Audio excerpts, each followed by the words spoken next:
Hi boys and girls. So this week we are learning all about bugs, and my first bug story that we're going to have this week is Doug the Bug That Went Boing by Sue Hendra. That's one of my favourite authors. Doug and Trevor have been best friends for a long time. They played together every day and didn't like to be apart. One day they were playing berry ball when... "Oh dear, bad luck, Trevor," said Doug. "It's your turn to get it down." "It's not," said Trevor. "Is too," said Doug. "Is not," said Trevor. "You always make me climb up there," said Doug crossly. "You always say it's my turn when it's not. I don't want to play any more." "Fine," said Trevor, and he turned away in a huff. But just then, a great big shovel came down and scooped Doug up. "Oh no! What on earth is happening?" "Doug!" cried Trevor. "Trevor!" cried Doug.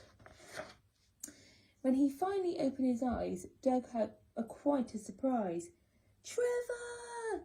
he yelped. "Help!" But Trevor was too far away to hear him.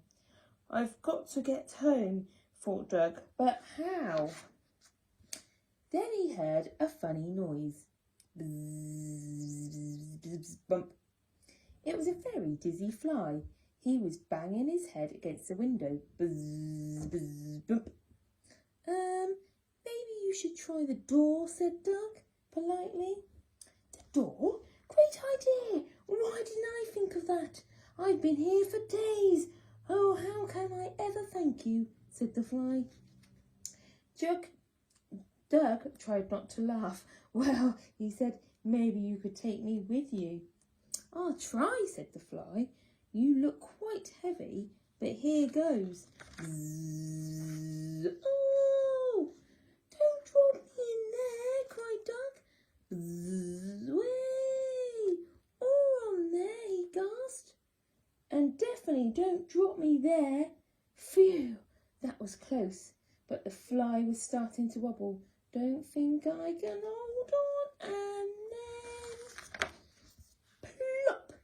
Doug landed splat in somebody's breakfast. He was just wondering if he could get any worse when they did. Pepper sprinkled on his nose and achoo!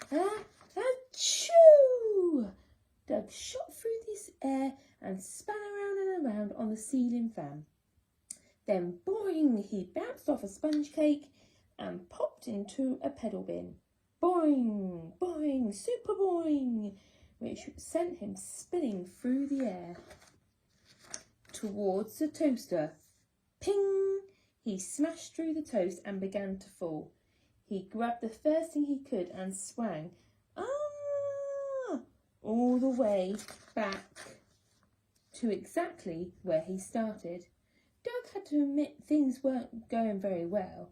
"Will I ever see Trevor again?" he said sadly.